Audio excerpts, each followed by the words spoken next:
सच्चिदानंद सद्गुरु साईनाथ महाराज की जय। सद्गुरु श्री साईनाथुनि शरद बाबूजी की जय।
श्री सच्चिदानंद सद्गुरु साईनाथ महाराज की जय।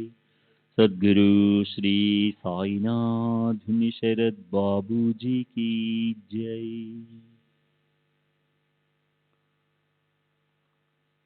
శ్రీ సాయినాథాయ నమః. శ్రీ సాయి సచ్చరిత్రము 2వ అధ్యాయం. నిన్నటి తరువాయి. వాడాలో తీవ్ర వాగ్వివాదము. నేను షిరిడి చేరిన మొదటి దినముననే నాకును బాలాసాహెబ్ బాటేకును గురువు యొక్క ఆవశ్యకతను గురించి గొప్ప వాగ్వివాదము జరిగెను. మన స్వేచ్ఛను విడిచి ఇంకొకరికి ఎందుకు లొంగి ఉండవలనని నేను వాదించితిని. మన కర్మలను మనమే చేయుటకు గురువు యొక్క ఆవశ్యకత ఏమి? తనంతట తానే కృషి చేసి మిక్కిలి యత్నముతో ఈ జన్మ దుఃఖము నుండి తప్పించుకునవలెను. ఏమీ చేయక సోమరిగా కూర్చుని వారికి గురువు ఏమి చేయగలడు అని నేను స్వేచ్ఛ పక్షమును ఆశ్రయించితిని. బాటే ఇంకొక వాదమును పట్టుకుని ప్రారబ్ధము తరపున వాదించుచు కానున్నది కాకమానదు. మహనీయులు కూడా ఈ విషయంలో ఓడిపోయి, మనుజుడు ఒకటి తలచిన భగవంతుడు వేరొకటి తలంచుడు. నీ తెలివితేటలను అట్లుండనిమ్ము, గర్వం గాని అహంకారం గాని మీకు తోడ్పడవు అనెను. ఈ వాదన 1 గంట వరకు జరిగెను. కానీ ఎదమిద్దమని ఏమీ తేలలేదు. అలసిపోవుడిచే ఘర్షణ మానుకుంటుమి. ఈ ఘర్షణ వల్ల నా మనశ్శాంతి తప్పినది. దేహాత్మ బుద్ధి అహంకారము లేకున్నచో వివాదమునకు తావు లేదని గ్రహించితిని. వేయేలా వివాదమునకు మూల కారణం అహంకారము.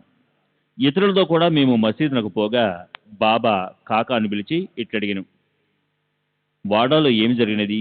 ఏమిటా వివాదము? అది దేనిని గురించి? ఈ హేమాడ్పంత్ ఏమనుచున్నాడు? ఈ మాటలు విని నేను ఆశ్చర్యపడితిని.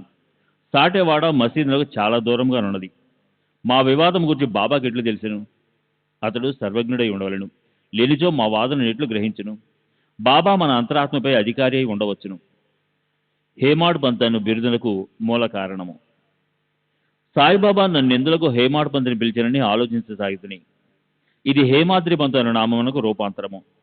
దేవగిరికి చెందిన యాదవ్ వంశరాజులకు హేమాద్రి పంతు ప్రధానామాత్యుడు. అతడు గొప్ప పండితుడు, మంచి స్వభావం గలవాడు. చతుర్వర్గ చింతామణి, రాజప్రశస్తి అను గొప్ప గ్రంథములను రచించినవాడు.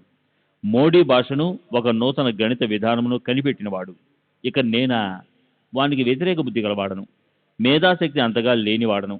మరి సాయిబాబా నాకెందుకు ఈ బిరుదున సంఖ్యలో తెలియకుండేను.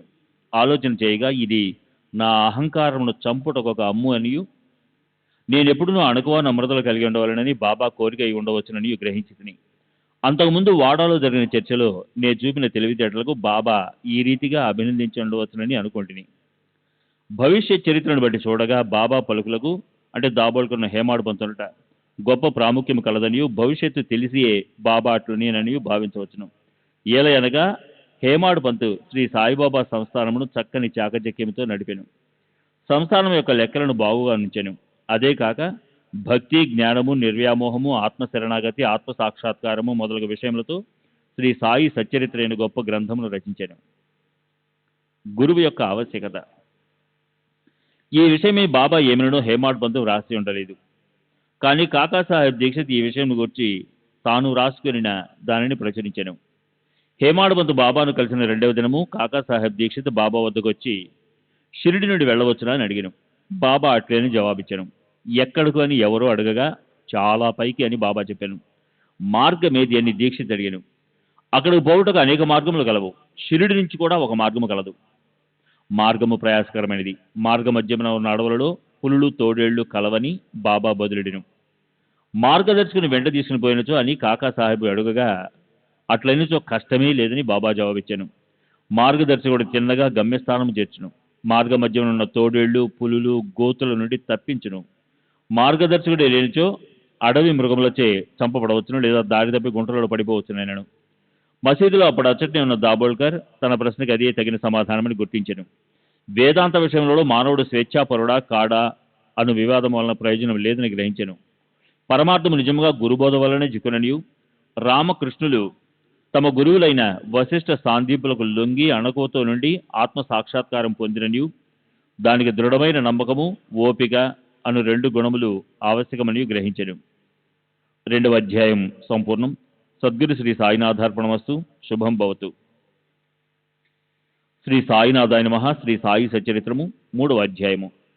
సాయిబాబా అనుమతి, వాగ్దానము, భక్తులకు వేర్వేరు పనులు నియమించుట, బాబా కథల దీపస్తంభములు, సాయిబాబా మాతృప్రేమ, రోహిల్లా కథ, బాబా యొక్క అమృత తుల్యముగు పలుకులు. సాయిబాబా యొక్క అనుమతి, వాగ్దానము. వెనుకటి అధ్యాయంలో వర్ణించిన ప్రకారం శ్రీ సాయి సచ్చరిత్ర వ్రాయుటకు బాబా పూర్తి అనుమతిని అసంగుచ్చు ఇట్లు నుడివిడి. సచ్చరిత్ర వ్రాయ విషయంలో నా పూర్తి సమ్మతి కలదు. నీ పనిని నీవు నిర్వర్తించుము. భయపడకుము. మనసు నిలకడగా నుంచుము. నా మాటల యందు విశ్వాసం ఉంచుము. నా లీలలు వ్రాసినచో అవిద్య అంతరించిపోవును. భక్తులతో, శ్రద్ధాభక్తులతో వారిని వినిన వారికి ప్రపంచమందు వ్యామోహము క్షీణించును. బలమైన ప్రేమ భక్తి కెరటములు లేచును. ఎవరైతే నా లీలలలో మునిగెదరో వారికి జ్ఞానరత్నములు లభించును. ఇది విని రచయిత మిక్కిలి సంతసించెను. వెంటనే నిర్భయుడయ్యను. కార్యము జయప్రదముగా సాగునను ధైర్యం కలిగెను. అటుపైని మాధవరావు దేశపాండే శ్యామ వైపు తిరిగి బాబా ఇట్లనెను, ప్రేమతో నా నామమును ఉచ్చరించిన వారి కోరికలన్నీ నెరవేర్చెదను. వారి భక్తిని హెచ్చించెదను. వారిని అన్ని దిశలందు కాపాడెదను. ఎవరైతే మనఃపూర్వకముగా నాపై పూర్తిగా ఆధారపడి ఉన్నారో వారి కథలు వినప్పుడు అమిత ఆనందమును పొందెదరు. నా లీలలను గానము చేయు వారికి అంతులేని ఆనందమును, శాశ్వతమైన తృప్తిని ఇచ్చేదనని నమ్ముము. ఎవరైతే నన్ను శరణ వేడెదరో, భక్తి విశ్వాసములతో నన్ను పూజించేదరో, నన్నే స్మరించేదరో, నా రూపమును తమ మనసును నిలుపుకునేదరో వారిని దుఃఖ బంధనముల నుండి తప్పించును. ప్రాపంచిక విషయములన్నింటినీ మరచి నా నామమునే జపించుచు నా పూజనే సల్పుచు నా లీలలను చరిత్రమును మననము చేయుచు ఎల్లప్పుడూ నన్ను జ్ఞప్తించుకుని వారు ప్రపంచ విషయములందెట్లు తగులుకొందురు. వారిని మరణము నుండి బయటకు లాగెదను. నా కథలు వినచో సకల రోగములు నివారింపబడును. కావున భక్తి శ్రద్ధలతో నా కథలను వినుము. వానిని మనమును నిలుపుము. ఆనందమునకు తృప్తికి ఇదియే మార్గము. నా భక్తుల యొక్క గర్వాహంకారమును నిష్క్రమించును. నా లీలలు వినువారికి శాంతి కలుగును. మనఃపూర్వకమైన నమ్మకము గల వారికి శుద్ధ చైతన్యముతో తాదాత్మ్యం కలుగును. సాయి సాయి అను నామమును జ్ఞప్తించుకున్నంత మాత్రమున చెడు పలుకుట వలన వినుట వలన కలుగు పాపములు తొలగిపోవును. భక్తులకు వేర్వేరు పనులు నియమించుట. భగవంతుడు వేర్వేరు భక్తులను వేర్వేరు పనులకు నియమించును. కొందరు దేవాలయములు, మఠములు, తీర్థములలో నది ఒడ్డున మెట్లు మొదలైన నిర్మించడానికి నియమితులగుదురు.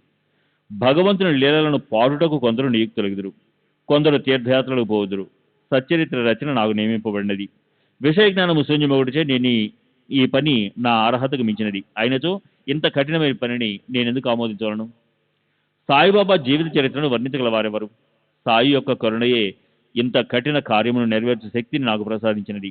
నేను చేత కలవు పట్టుకోగానే సాయిబాబా నా అహంకారమును పరిహరించి వారి కథలను వారే వ్రాసుకున్నది. కనుక ఈ గ్రంథము రచించిన గౌరవము సాయిబాబాకే చెందును గాని నాకు కాదు. బ్రాహ్మణుడనై పుట్టినప్పటికీ శృతి స్మృతి అని రెండు కండ్లు లేకుండాచే ఈ సాయి సచ్చరిత్రను నేను వ్రాయలేకుంటుని. కానీ భగవంతుని అనుగ్రహము మోగువానిని మాట్లాడునట్లు చేయును, కుంటివానిని పర్వతము దాటునట్లు చేయును. తన ఇచ్ఛానుసారము పనులు నెరవేర్చుకున్న చాతుర్యము ఆ భగవంతునికే గలదు. హార్మోనియంలకు కానీ వేణువులకు కానీ ధ్వనులు ఎట్లు వచ్చుచున్నవో తెలియదు. అది వాయించువానికే తెలియను. చంద్రకాంతము ద్రవించుట, సముద్రము పొంగుట వాని వల్ల జరగవు. అవి చంద్రోదయం వల్ల జరుగును. శ్రీ సచ్చిదానంద సద్గురు సాయినాథ్ మహారాజ్ కీ జై. సద్గురు శ్రీ సాయినాథుని శరద్ బాబూజీ కీ జై.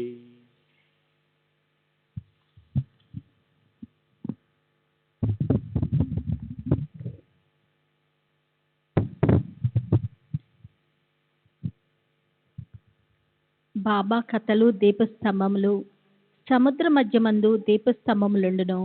పడవలపై పోవారు ఆ వెలుతురులో రాళ్ళు రప్పల వల్ల కలుగు హానులను తప్పించుకొని సురక్షితంగా ప్రయాణింతురు. ప్రపంచమను మహాసముద్రంలో బాబా కథలను దీపములను దారి చూపములు.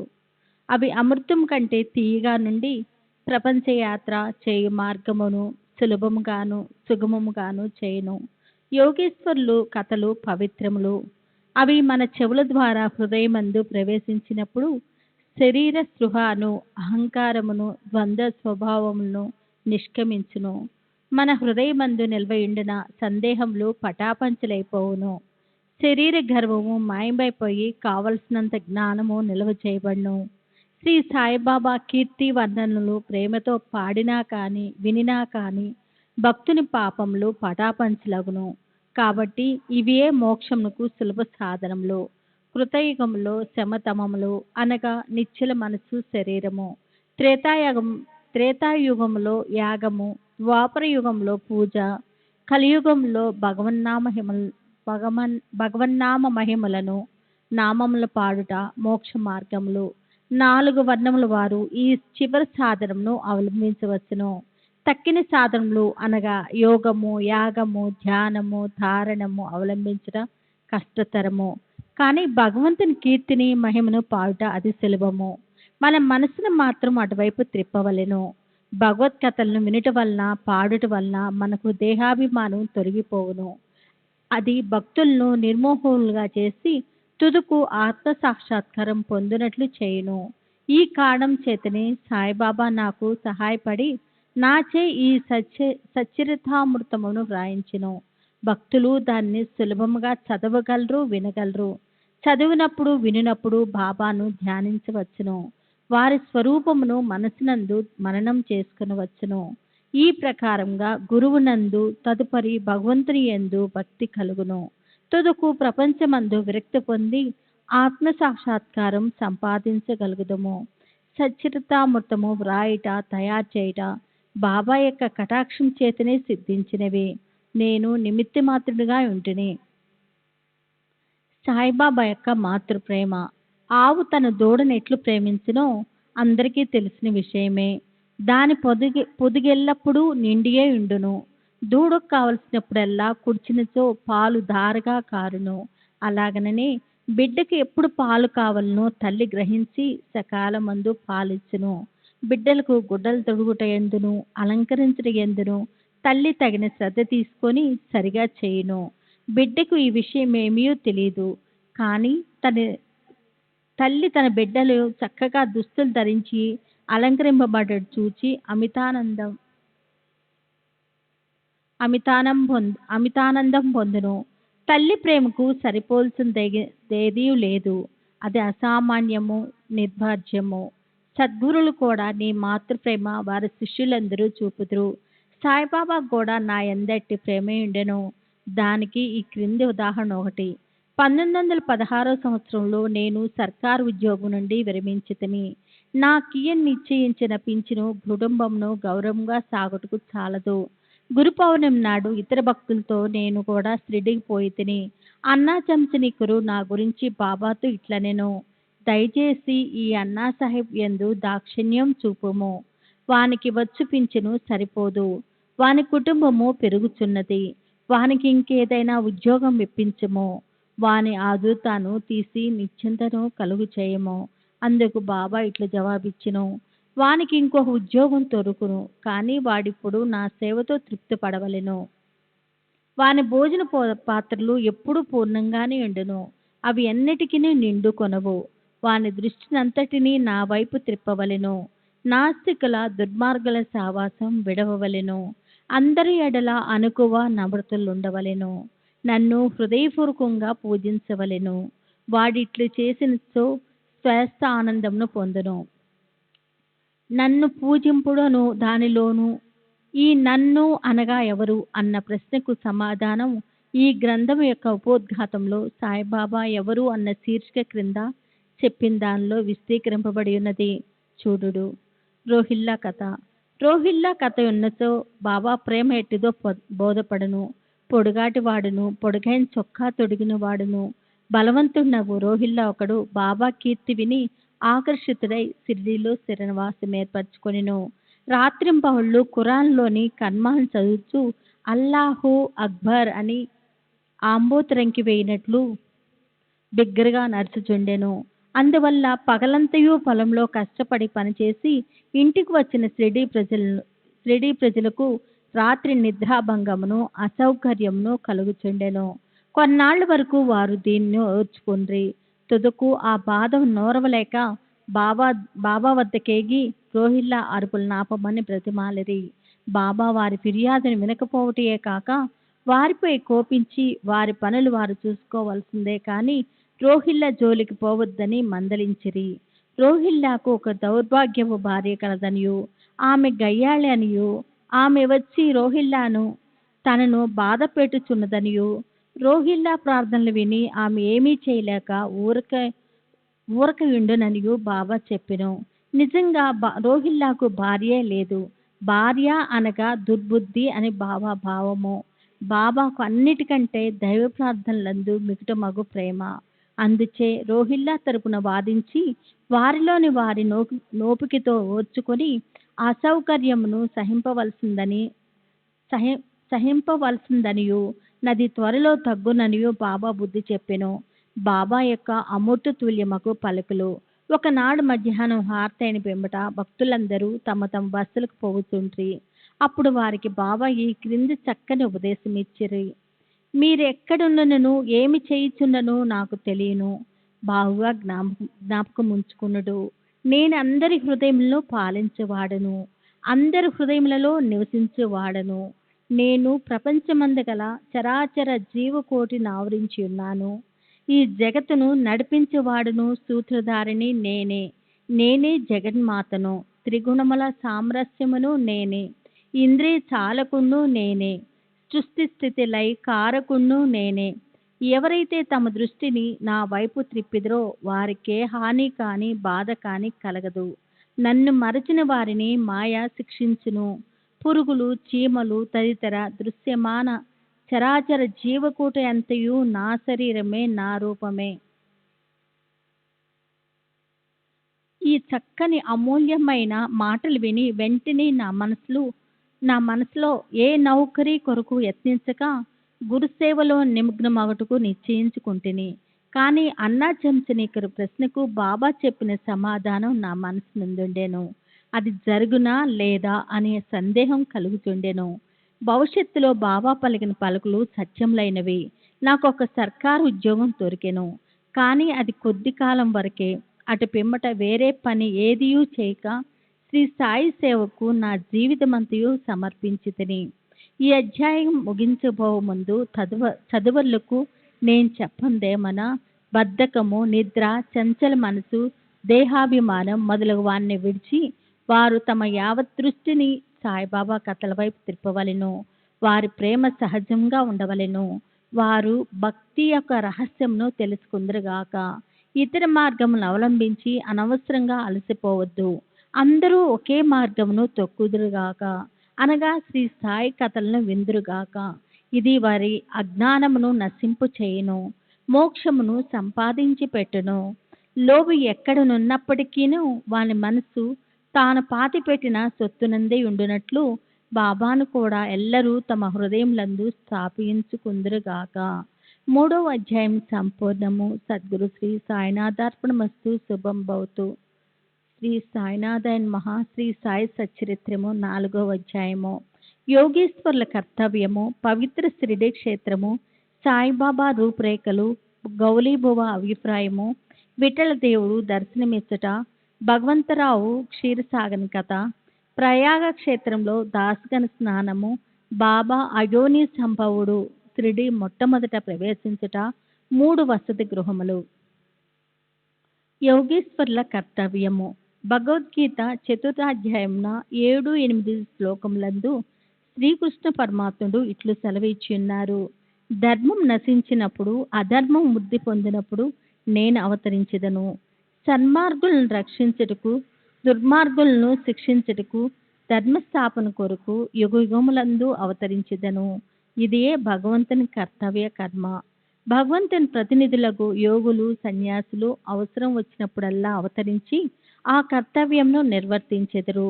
ద్విజులకు బ్రాహ్మణ, క్షత్రియ, వైశ్య జాతుల వారు తమ కర్మలను మానునప్పుడు, శూద్రులపై జాతులు వారి హక్కులను అపహరించినప్పుడు, మత గురువులను గౌరవించక అవమానించినప్పుడు, ఎవరును మత బోధనలను లక్ష్య పెట్టినప్పుడు, ప్రతి వాడును గొప్ప పండితుడని అనుకున్నప్పుడు, జనులు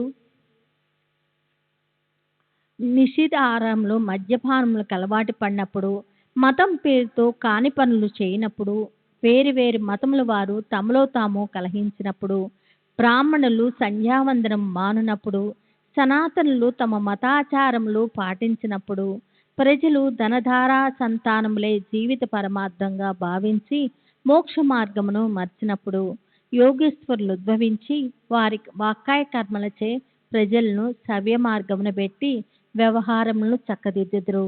వారు దీపస్తంభముల వలె సహాయపడి మనం నడపవలసిన సన్మార్గమును, సత్ప్రవర్తనను నిర్దేశించెదరు. ఈ విధంగానే నివృత్తి, జ్ఞానదేవు, ముక్తాబాయి, నామదేవు, జానాబాయి, గోనాయి, ఏకనాథుడు, తుకారాము, నరహరి, నర్సీబాయి, సజనకా సాయి, సంతమాలి, రామదాసు మొదలగల యోగులను తదితరులు వేర్వేరు సమయంలో ఉద్భవించి మనకు శ్రవ్యమైన మార్గము చూపిరి. అట్లే సాయిబాబా కూడా సకాలమందు షిరిడీ చేరిరి. పవిత్ర షిరిడీ క్షేత్రము. అహ్మద్నగర్ జిల్లాలోని గోదావరి నదీ ప్రాంతములు చాలా పుణ్యతమములు. ఏలన అచ్చట అనేక యోగులు ఉద్భవించిరి, నివసించిరి. అట్టి వారిలో ముఖ్యులు శ్రీ జ్ఞానేశ్వర మహారాజు. షిరిడీ గ్రామము అహ్మద్నగర్ జిల్లాలోని కోపర్గాం తాలూకాకు చెందినది. కోపర్గాం వద్ద గోదావరి దాటి షిరిడీకి పోవలను. నది దాటి 3 క్రోసులు పోయినచో నీమ్గాం వచ్చును. అచ్చటికి షిరిడీ కనిపించును. కృష్ణా తీరమందు గల గాణగాపురము, నరసింహవాడి, ఔదంబర్ మొదలగల పుణ్యక్షేత్రం వలె షిరిడీ కూడా గొప్పగా పేరుగాంచినది. పండీపురమునకు సమీపమున గల మంగళవేద యందు భక్తుడగు దామాజీ, సజ్జనకడ మందు సమర్థ రామదాసు, నర్సోబాచివాడి యందు శ్రీ నరసింహ సరస్వతి స్వామి వార్లు వర్ధిల్లినట్లే శ్రీ సాయినాథుడు షిరిడిలో వర్ది దాన్ని పవిత్రమనర్చెను. సాయిబాబా రూపురేఖలు. సాయిబాబా వల్లనే షిరిడి ప్రాముఖ్యం వహించింది. సాయిబాబా ఎట్టి వ్యక్తియో పరిశీలింతము. వారు కష్టతరమైన సంసారంను జయించిన వారు. శాంతియే వారి భూషణము. వారు జ్ఞానమూర్తులు, వైష్ణవ భక్తులకి ఇల్లు వంటి వారు, ఉదార స్వభావులు, సారంలోని సారాంశం వంటి వారు, నశించు వస్తువులంద అభిమానం లేనివారు, ఎల్లప్పుడూ ఆత్మ సాక్షాత్కారం అందే మునిగిండుడు వారు. భూలోకమందు కానీ స్వర్గలోకమందు కానీ గల వస్తువులు అంద అభిమానం లేనివారు. వారి అంతరంగము అద్దం వలె స్వచ్ఛమైనది. వారి వాక్కుల నుండి అమృతము స్రవించుచుండెను. గొప్పవారు పేదవారు వారికి సమానమే. వారు మానవమానాలను లెక్కించిన వారు కారు. అందరికీ వారు ప్రభువు. అందరితో కలిసిమెలిసి ఉండేవారు. ఆటలను కాంచెడివారు, పాటలను వించుండేవారు. కానీ సమాధి స్థితి నుండి మరలివారు కారు. ఎల్లప్పుడూ అల్లా నామం నొచ్చరించుచుండేవారు. ప్రపంచమంతా మేలుకొన్నప్పుడు వారు యోగ నిద్ర ఇందుడివారు. లోకం నిద్రించినప్పుడు వారు మెలకువతో నిండివారు. వారి అంతరంగము లోతైన సముద్రం వలె ప్రశాంతము. వారి ఆశ్రమము, వారి చర్యలు ఇతిమిద్దంగా నిశ్చయించుటకు వీలు కానివి. ఒక్కచోటనే కూర్చుండి ఉన్నప్పటికీ ప్రపంచమందు జరుగు సంగతులన్నీ వారికి తెలియను. వారి దర్బారు ఘనమైనది. నిత్యము వందల కొలది కథలు చెప్పినప్పటికీ మౌనం తప్పెడువారు కారు. ఎల్లప్పుడూ మసీదు గోడ కానుకొని నిలిచేవారు. లేదా ఉదయము, మధ్యాహ్నము, సాయంత్రము లెండి తోట వైపు గాని చావుడి వైపు గాని పచారులు చేయుచుండేవారు. ఎల్లప్పుడూ ఆత్మధ్యానం నందే మునిగిండేవారు. సిద్ధ పురుషుడైనప్పటికీను సాధకుని వలె నటించువారు. అణుకువ నమ్రత కలిగి అహంకారం లేక అందరినీ ఆనందింపు చేయవారు. అట్టివారు సాయిబాబా. షిరిడి నేల వారి పాద స్పరిస్తే గొప్ప ప్రాముఖ్యం పొందినది. జ్ఞానేశ్వర మహారాజు అళందిని వృద్ధి చేసినట్టు, ఏకనాథుడు పైఠాన్ని వృద్ధి చేసినట్లు శ్రీ సాయిబాబా షిరిడీని వృద్ధి చేసెను. షిరిడీలోని గడ్డి రాళ్ళు పుణ్యం చేసుకున్నవి. ఏలన బాబా పవిత్ర పాదములను ముద్దు పెట్టుకొని వారి పాదధూళి తలపైన వేసుకొనగలిగినవి. షిరిడి మా వంటి భక్తులకు పండ్రీపురము, జగన్నాథము, ద్వారక, కాశీ, రామేశ్వరము, బదరి, కేదారు, నాసిక్, త్రయంబకేశ్వరము, ఉజ్జయిని, మహాబలేశ్వరము, గోకర్ణముల వంటిదైంది. షిరిడి సాయిబాబా స్పర్శయే మాకు వేద పారాయణ తంత్రము. అది మాకు సంసార బంధములను సన్నగిల్ల చేసి ఆత్మ సాక్షాత్కారమును సులభ సాధ్యం చేయును. శ్రీ సాయి దర్శనమే మాకు యోగ సాధనముగా నుండెను. వారితో సంభాషణ మా పాపములను తొలగించుచుండెను. త్రివేణి ప్రయోగాల స్నాన ఫలము వారి పాదసేవ వల్లనే కలుగుచుండేది. వారి పాదోదకము మా కోరికలను నశింపు చేయుచుండేది. వారి ఆజ్ఞ మాకు వేదవాకుగా ఉండేది. వారి ఊది ప్రసాదములు మమ్ము పావనం చేయుచుండెను. వారు మా పాలిట శ్రీకృష్ణుడిగా, శ్రీరాముడిగా నుండి ఉపశమనం కలుగు చేయుచుండ్రి. వారు మాకు పరబ్రహ్మ స్వరూపమే. వారు ద్వంద్వాతీతులు. నిరుత్సాహం కానీ ఉల్లాసం కానీ ఎరగరు. వారు ఎల్లప్పుడూ సచ్చిదానంద స్వరూపులుగా నుండేవారు. షిరిడి వారి కేంద్రమైనను వారి లీలలు పంజాబ్, కలకత్తా, ఉత్తర హిందూస్థానం, గుజరాత్, దక్కను, కన్నడ దేశముల్లో చూపుతుండ్రి. ఇట్లు వారి కీర్తి దూరదేశములు వ్యాపించగా భక్తులన్ని దేశముల నుండి షిరిడి చేరి వారిని దర్శించి వారి ఆశీర్వాదం పొందుచుండ్రి. వారి దర్శనం మాత్రంననే భక్తుల మనములో వెంటనే శాంతి వహించుచుండెడివి. పండ్రీపురమందు విఠల రఘుమాయలను దర్శించో భక్తులు కలిగేడి ఆనందము షిరిడీలో దొరుకుచుండెను. ఇది అతిశయోక్తి కాదు. ఈ విషయం గురించి భక్తుడు ఒకరు చెప్పినది గమనింపుడు. శ్రీ సచ్చిదానంద సద్గురు సాయినాథ్ మహారాజ్ కి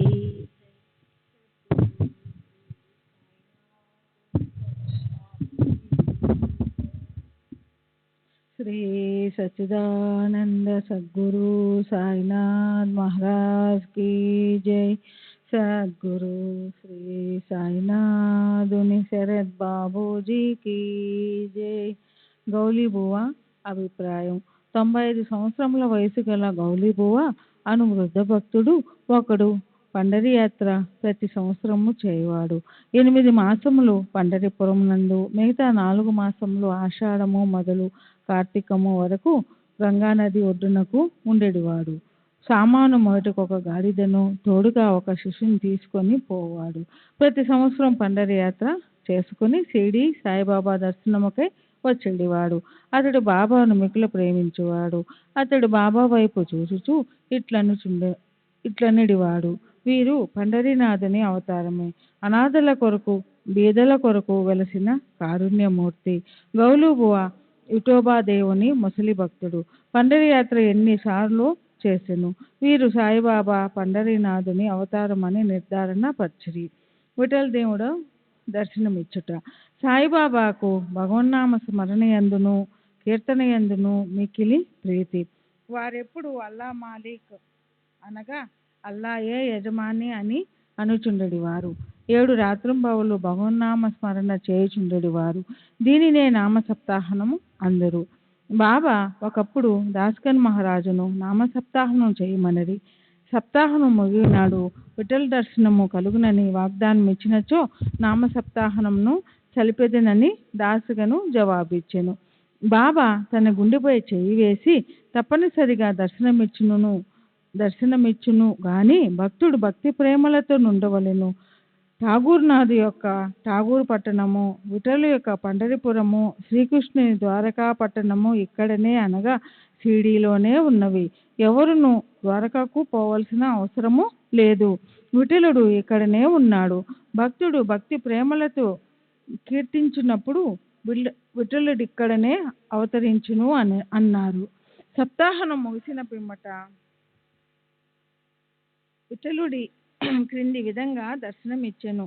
స్నానం అనంతరం కాకాసాహెబ్ దీక్షిత్తు ధ్యానంలో మునిగి ఉన్నప్పుడు విఠలుడు వారికి కనిపించెను.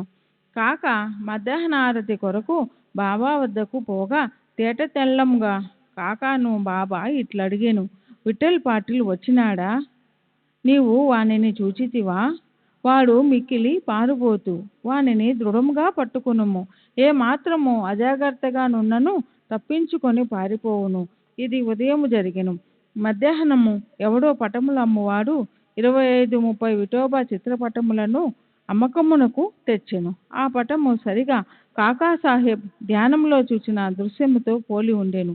దీనిని చూచి బాబా మాటలు జ్ఞాపకమునకు తెచ్చుకుని కాకాసాహెబ్ ఆశ్చర్య ఆనందములలో మునిగెను.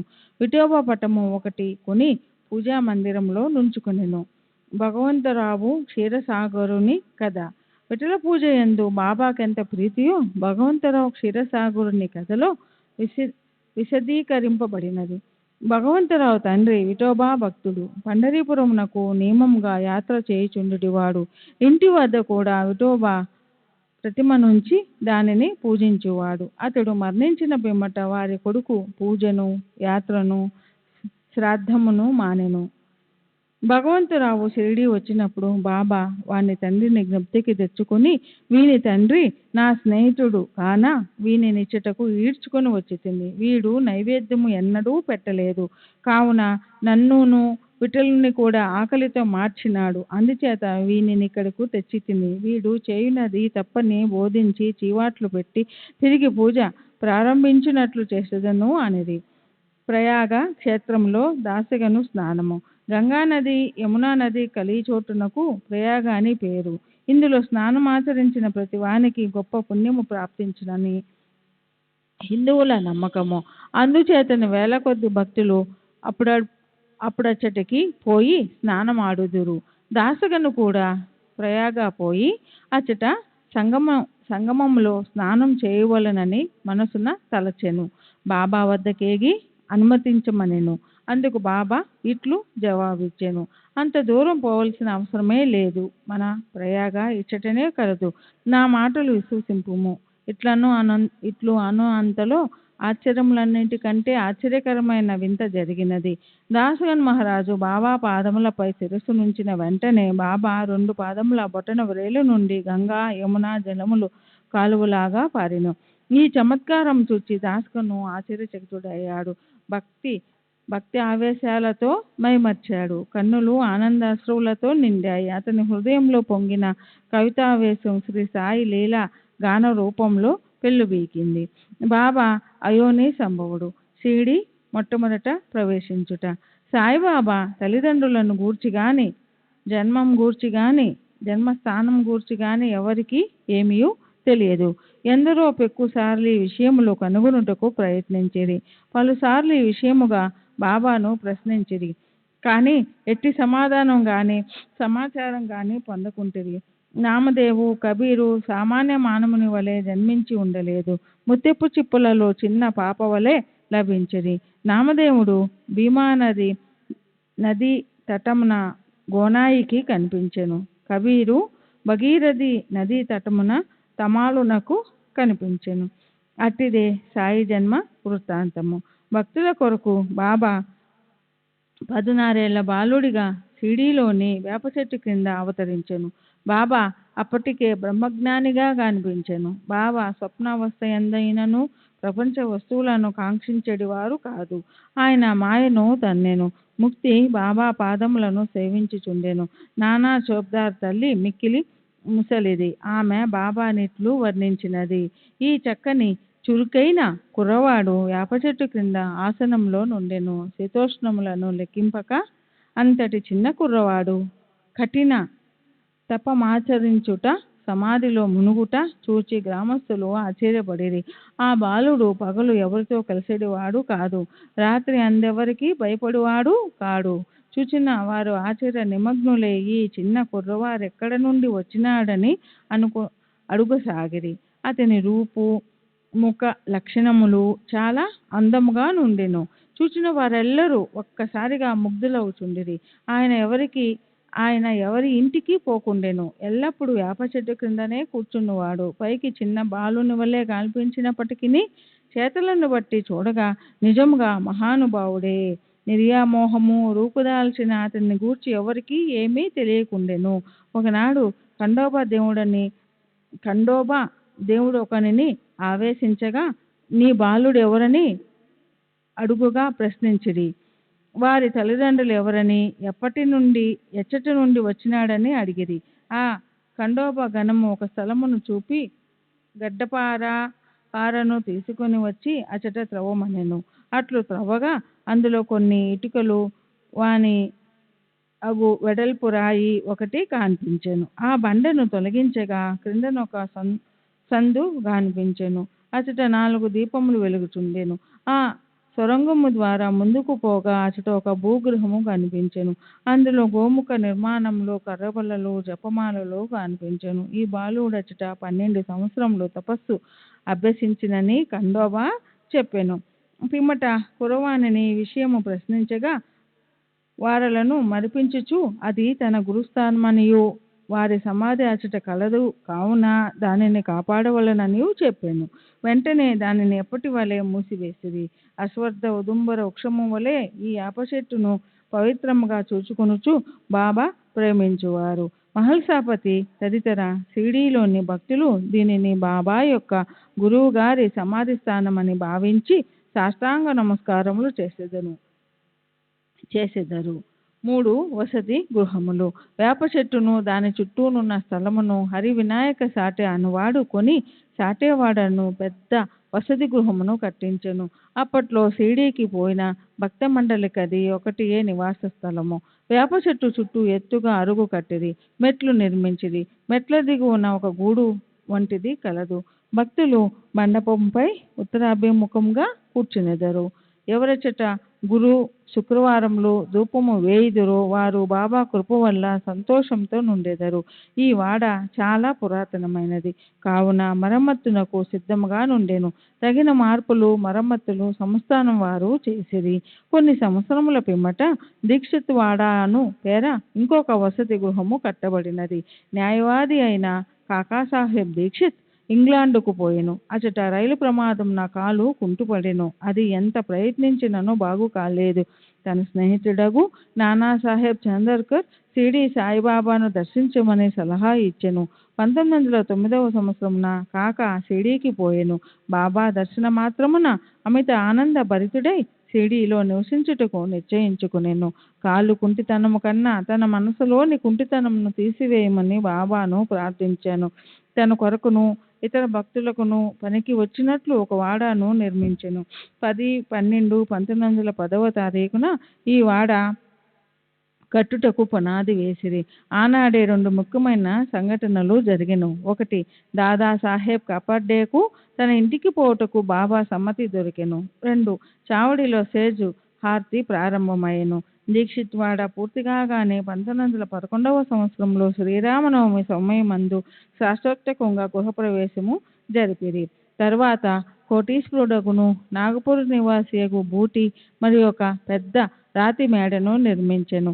అతడు చాలా ద్రవ్యము దీని కొరకు వెచ్చించిన ద్రవ్యమంతయు నిజముగా సార్థకమయ్యెను.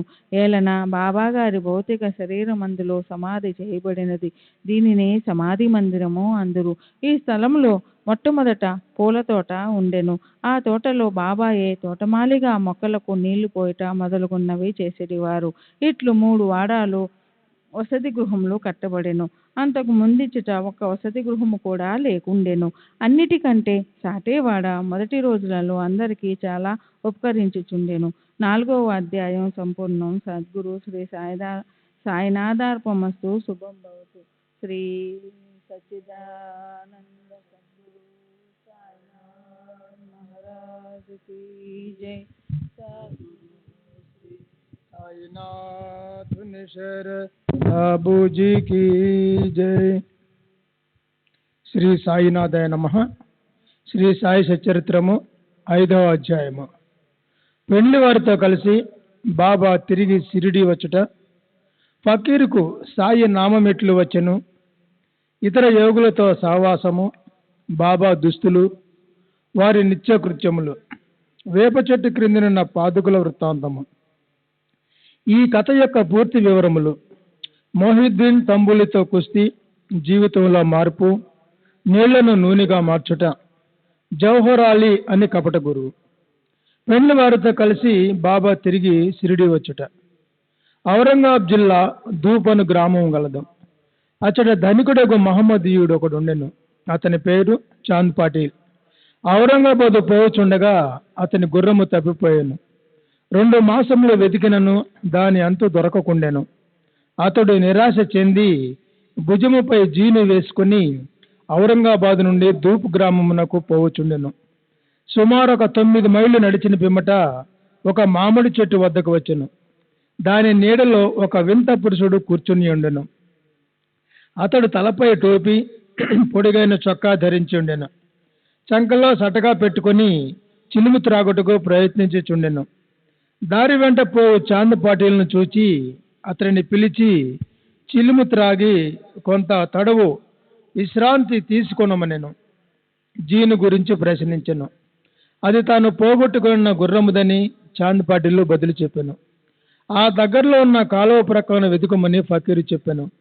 అతడు అచ్చటకు పోయి గడ్డి మేయుచున్న గుర్రమును చూచి మిక్కిలి ఆశ్చర్యపడను. ఈ ఫకీరు సాధారణ మనుజుడు కాడనియు, గొప్ప ఔలియా అంటే సిద్ధ పురుషుడు అయి ఉండవచ్చుననియు అనుకున్నాను. గుర్రమును తీసుకొని ఫకీరు వద్దకు వచ్చాను. చిలుము తయారుగా నుండెను. కానీ చిలుము వెలిగించుటకు నిప్పు, గుడ్డను తడుపుటకు నీరు కావలసి ఉండెను. ఫకీరు సటకాను భూమిలోనికి గుచ్చగా నిప్పు వచ్చెను. మరలా అక్కడే సటకాతో నేలపై మోదగా నీరు వచ్చెను. ఫకీరు చాపి అంటే గుడ్డ ముక్క ఆ నీటితో తడిపి నిప్పుతో చిలుమును వెలిగించెను.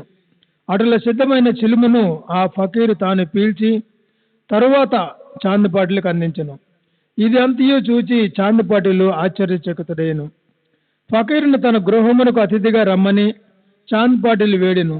ఆ మరుసటి దినమే ఫకీరు పాటిల్ ఇంటికి పోయి అచ్చట కొంతకాలం ఉండెను. ఆ పాటిలు గ్రామమునకు మునుసుబు. అతని భార్య తమ్ముని కొడుకు పెళ్లి సమీపించెను.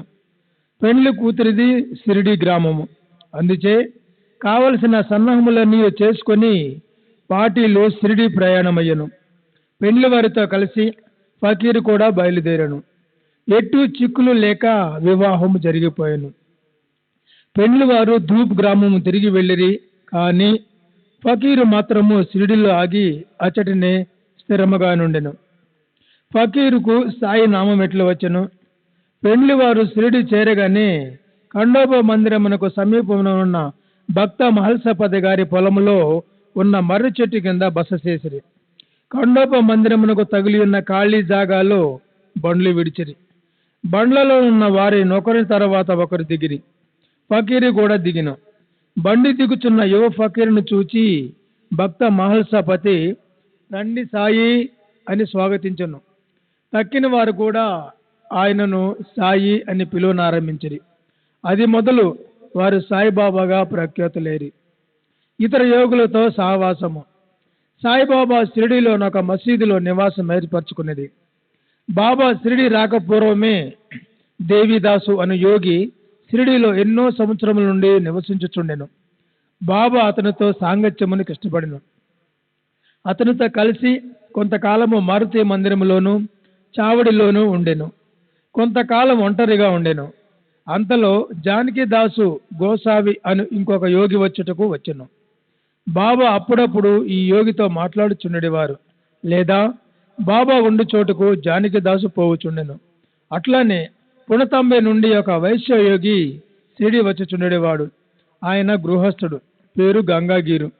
ఒకనాడు బాబా స్వయంగా కుండలతో నీళ్లు తెచ్చి పూల చెట్లకు పోయిచున్నట్టు చూచి అతడు షిరిడి గ్రామస్తులతో ఇట్లనెను, ఈ మణి ఇచ్చట ఉండుటిచే షిరిడి పుణ్యక్షేత్రమైనది. ఈయన ఈనాడు కుండలతో నీళ్లు మోయిచున్నాడు, కానీ ఇతడు సామాన్య మానవుడు కాడు. ఈ నేల నిజముగా పుణ్యము చేసుకున్నది కనుకనే సాయిబాబాను ఈ మణిని రాబట్టుకొనగలిగెను. ఏవల గ్రామంలో ఉన్న మఠములో ఆనందనాథులను యోగి పుంగవుడు ఉండెను. అతడు అక్కల్కోట గారి మహారాజు గారి శిష్యుడు. అతడు ఒకనాడు షిరిడి గ్రామ నివాసులతో బాబాను చూడవచ్చును. అతడు సాయిబాబాను చూచి ఇట్లెను, ఈయన ఒక అమూల్యమైన రత్నము.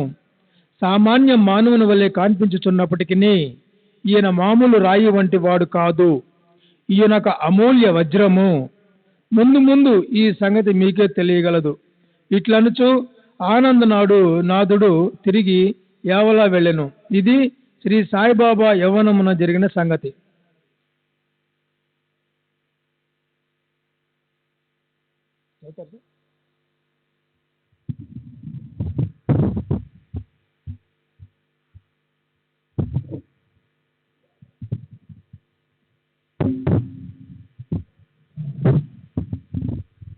బాబా దుస్తులు వాని నిత్యకృత్యములు.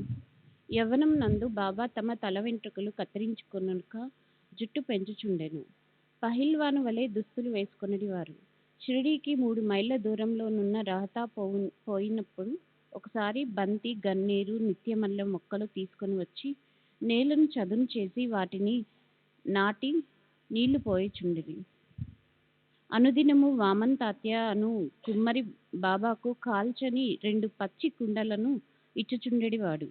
బాబా స్వయంగా బావి నుండి నీళ్లు చేది ఆ నీటిని ఆ పచ్చి కుండలలో తోడి భుజంపై వేసుకుని తెచ్చి మొక్కలకు పోసడివారు.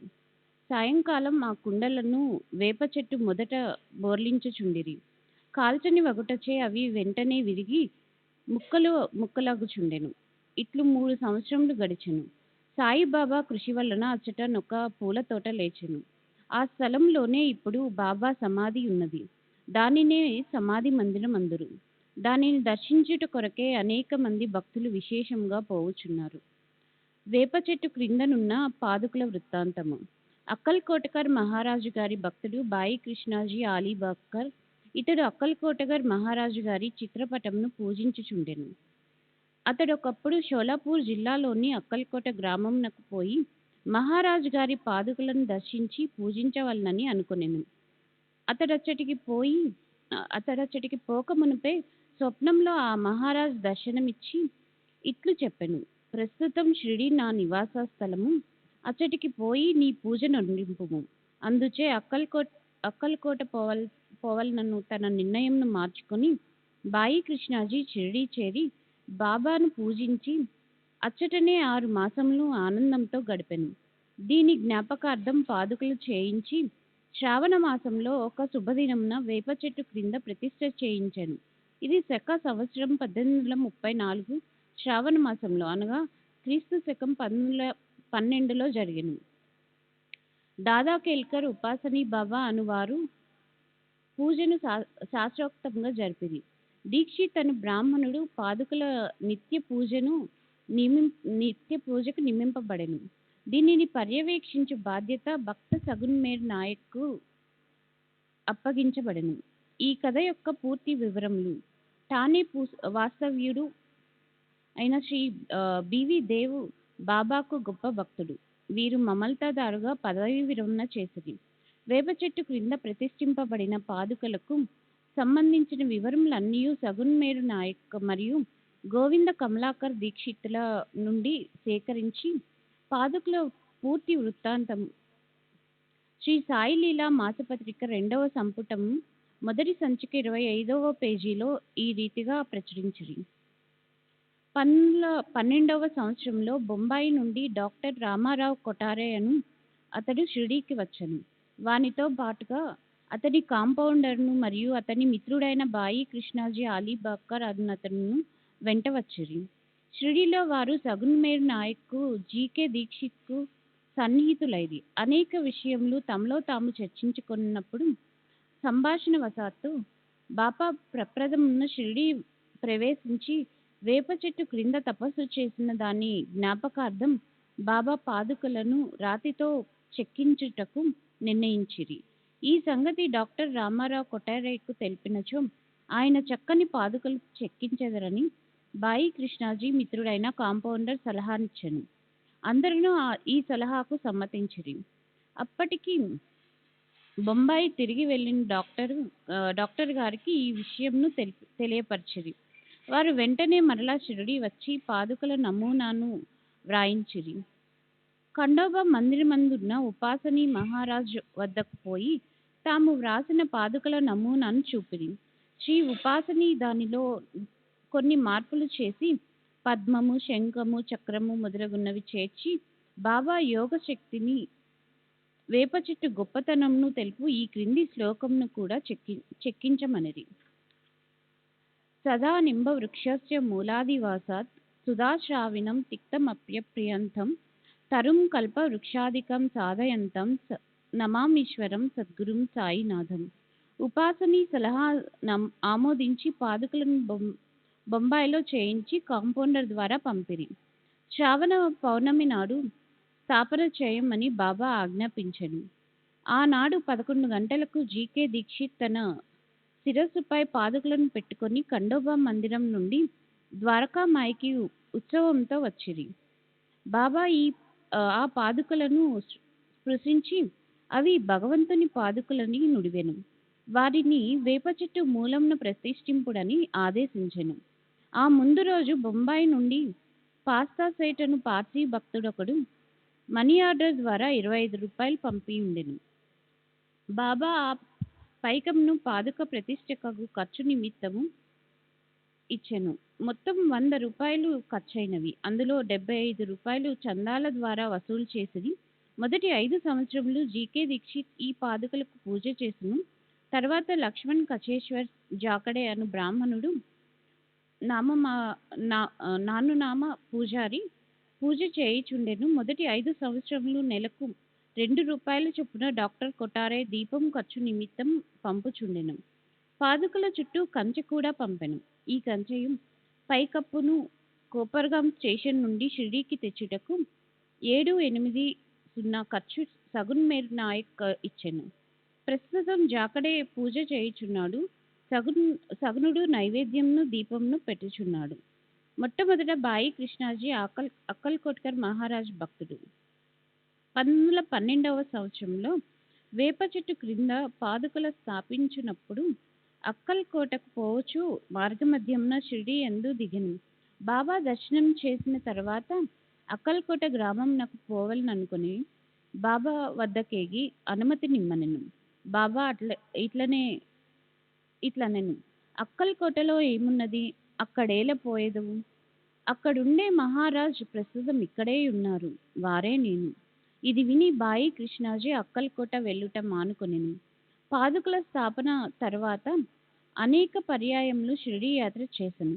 హేమాడ్ పంతునకి ఈ వివరములు తెలిసి ఉండవు. తెలిసి ఉన్నచో సచ్చరిత్రలో వ్రాయటం మాని ఉండరు. మొహియుద్దీన్ తాంబోలితో కుస్తీ, జీవితంలో మార్పు.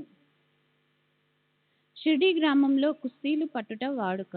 అచ్చట మొహియుద్దీన్ తాంబోలి అనువాడు తరచుగా కుస్తీలు పట్టుచుండెడివాడు. వానికి బాబాకు ఒక విషయంలో భేదాభిప్రాయం వచ్చి కుస్తీ పట్టిది. అందులో బాబా ఓడిపోయెను. అప్పటి నుండి బాబాకు విరక్తి కలిగి తన దుస్తులను నివసించు రీతిని మార్చుకొనెను. లంగోటి బిగించుకొని ఫకీరులు ధరించు పొడవాటి చొక్కా కఫ్నీని తొడుక్కొని నెత్తిపైన గుడ్డ కట్టుకునేవారు. ఒక గోనె ముక్కపై కూర్చొనిడివారు.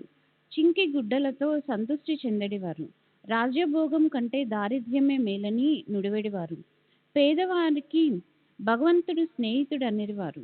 గంగాగిర్కు కూడా కుస్తీల యందు ప్రేమ. ఒకనాడు కుస్తీ పట్టుచుండగా అతనికి వైరాగ్యం కలిగెను. అదే సమయంలో దేహంను దమించి దేవుని సహవాసం చేయమని ఒక అశరీరవాణి అతనికి వినిపించెను. అప్పటి నుండి గంగాగిర్ సంసారం విడిచెను. ఆత్మ సాక్షాత్కారం కొరకు పాటుపడెను. పునతాంబే దగ్గర నది ఒడ్డున ఒక మఠమును స్థాపించి తన శిష్యులతో నివసించుచుండెను. సాయిబాబా జనులతో కలిసిమెలిసి తిరిగేడివారు కారు. ఎవరితోనూ తమంతట తాము మాట్లాడేవారు కారు. ఎవరైనా ఏదైనా అడిగినా ఆ అడిగిన దానికి మాత్రం జవాబిచ్చువారు. దినములో ఎక్కువ భాగము వేప చెట్టు నీడయందు, అప్పుడప్పుడు ఊరవతల ఉన్న కాలువ ఒడ్డున గల తుమ్మ చెట్టు నీడన కూర్చుండివారు. సాయంకాలం ఊరకనే కొంత దూరం నడిచెడివారు. ఒక్కొక్కసారి నీమ్గాం పోవుచుండెడివారు. నీమ్గాంలో బాబాసాహెబ్ త్రయంబక్జీ డేంగ్లే అనునతని ఇంటికి తరచుగా పోవువారు. బాబాసాహెబ్ డేంగ్లే అందు సాయిబాబాకు మిక్కిలి ప్రేమ. అతని తమ్ముని పేరు నానాసాహెబ్. అతడు 2 వివాహములు చేసుకున్నను సంతానం కలగలేదు.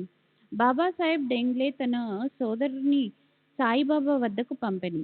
బాబా అనుగ్రహంచే నానాసాహెబ్కు పుత్ర సంతానం కలిగెను.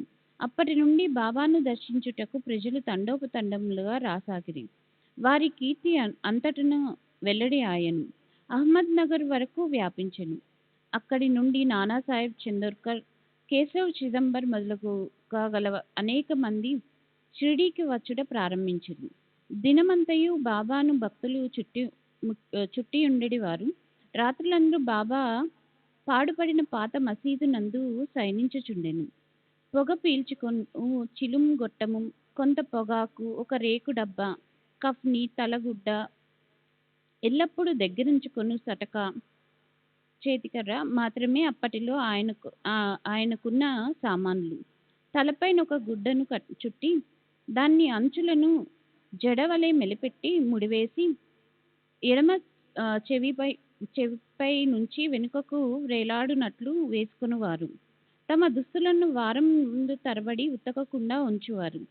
చెప్పులను తొడిగేవారు కారు. దినమంతయు గోనె గుడ్డపైనే కూర్చొనేవారు. లంగోటి కట్టుకొనేడివారు. చలిని కాచుకొనుటకు దునికెదురుగా మసీదు ఈశాన్య భాగంలో గల కొయ్య చేపట్టుపై తమ ఎడమ చేతి నానుంచి దక్షిణాభిముఖంగా కూర్చునేవారు. ఆ దునిలో అహంకారమును, కోరికలను, ఆలోచనలను ఆహుతి చేసి అల్లాయే యజమాని అని పలికేవారు. మసీదులో 2 గదుల స్థలం మాత్రం ఉండెను. భక్తులందరూ అచ్చటనే బాబాను దర్శించుచుండిరి. 12 తదుపరి మసీదుకు కొన్ని మార్పులు చేయబడినవి. పాత మసీదును మరమ్మతు చేసి నేలపైన నగిషీ రాళ్ళు తాపన చేసిరి. బాబా ఈ మసీదుకు రాకపూర్వము తకియా రచ్చలో చాలా కాలము నివసించేది. బాబా తమ కాళ్లకు చిన్న గజ్జెలు కట్టుకొని సొగసుగా నాట్యం చేసేవారు. భక్తిపూర్వకమైన పాటలు పాడేవారు. శ్రీ సచ్చిదానంద సద్గురు సాయినాథ్ మహారాజ్ కీ జై. సద్గురు శ్రీ సాయినాథుని శరత్ బాపూజీ కీ జై.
श्री सच्चिदानंद सद्गुरु साईनाथ महाराज की जय।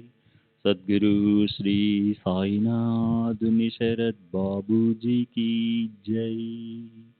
साई रहम नजर करना, बच्चों का पालन करना। साई रहम नजर करना, बच्चों का पालन करना। जाना तुमने जगत पसारा, सब ही झूठ जमाना। जाना तुमने जगत पसारा, सब ही झूठ जमाना। साई रहम नजर करना, बच्चों का पालन करना। साई रहम नजर करना, बच्चों का पालन करना। मैं अंधा हूँ बंदा आपका, मुझसे पथ दिखलाना। मैं अंधा हूँ बंदा आपका, मुझसे पथ दिखलाना।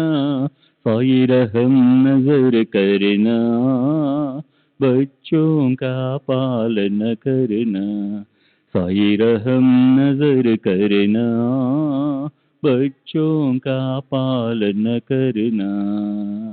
दास गण कहे अब क्या बोलूं, थक गई मेरी रसना। दास गण कहे अब क्या बोलूं, थक गई मेरी रसना। साई रहम नजर करना, बच्चों का पालन करना। साई रहम नजर करना, बच्चों का पालन करना। रहमो नजर करो अब मोरे साई, तुम बिना नहीं मुझे माँ बाप भाई। रहमो नजर करो मैं अंधा हूँ बंदा तुम्हारा। मैं अंधा हूँ बंदा तुम्हारा।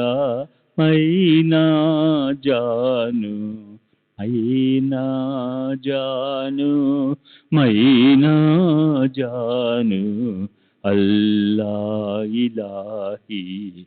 रहमो नजर करो, रहमो नजर करो अब मोरे साई, तुम बिना नहीं मुझे माँ बाप भाई। रहमो नजर करो काली जमाना मैंने गमाया। काली जमाना मैंने गमाया, साथी आखिर का, साथी आखिर का, साथी आखिर का तुम बिना कोई। रहमो नजर करो, रहमो नजर करो अब मोरे साई, तुम बिना नहीं मुझे माँ बाप भाई। रहमो नजर करो अपने मस्जिद का झाड़ू गड़ो है। अपने मस्जिद का झाड़ू गड़ो है। मालिक हमारे, मालिक हमारे, मालिक हमारे तुम बाबा साई। रहमो नजर करो, रहमो नजर करो अब मोरे साई, तुम बिना नहीं मुझे माँ बाप भाई। रहमो नजर करो। श्री सच्चिदानंद सद्गुरु साईनाथ महाराज की जय। सद्गुरु श्री साईनाथ निशरद बाबू जी की जय।